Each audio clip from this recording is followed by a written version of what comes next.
Good afternoon, everyone. Jill here with North Texas Vegetable Gardening, Canning Recipes, a little bit of everything.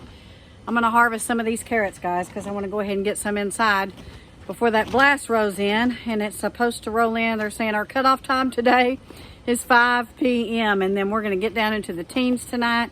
Single-digit wind chills. Right now we have an extraordinarily strong south wind.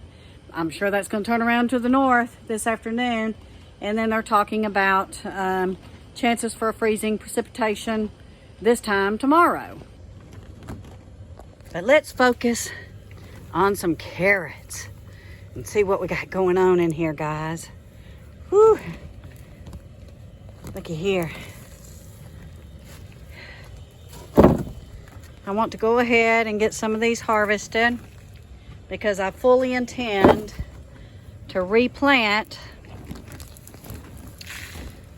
sometime this month. So we'll need to get these harvested and washed up. So hang tight. So I'm going through and I'm cutting the greens off, and then I'm going to take them back to my chickens. And I'll take these in and get them all cleaned up.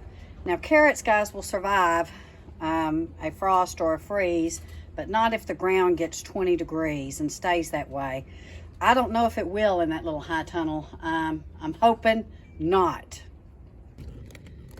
So look, my cauliflower is starting to head out, guys, and we're fixing to get hit with this winter storm.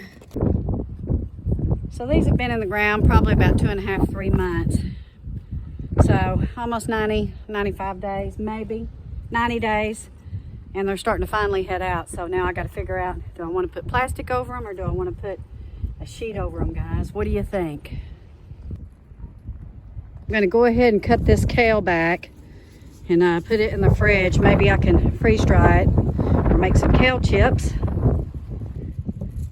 It's a nice harvested kale. I really wouldn't worry about it, guys, if it wasn't going to be an extended cold, but it's going to be. We're going to get below freezing tonight, and we're not going to get above freezing until sometime Wednesday, early afternoon. We'll see and know the damage tomorrow. Dang it.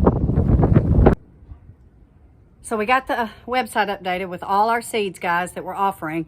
So be sure and go check that out if you're still looking for some spring seeds. It's www.alvaradocommunityfarm.com. We got a pretty good variety, I think, out there. So we're excited about that.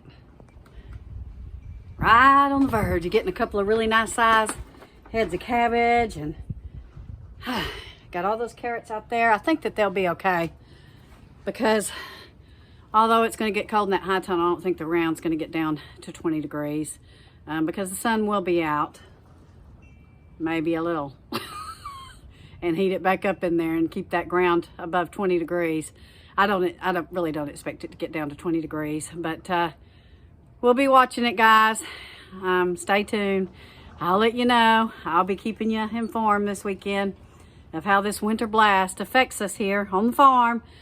So be sure and take care of your animals. We have a couple of stray dogs up the road that we've been feeding them. Pop goes out there and feeds them, and we put them a insulated dog house with blankets and pillows in a barn that they stay in up the road, an old rusty barn. And we hope that they're going to be okay. We can't bring them to our house because we have our dogs, and these dogs, we have no idea what's going on with them. But we are trying to take care of them. So pray for those little dogs. They're just the beautiful, they're like a lab mixture. But anyway, so lots going on this weekend. Anyway, wanted to update you guys, show you some of my carrots, show you what's going on here, and then we will update you tomorrow and see what's left. Love you all. See you tomorrow. We'll see you Monday. We'll see you probably Tuesday as well. See you soon. Bye-bye.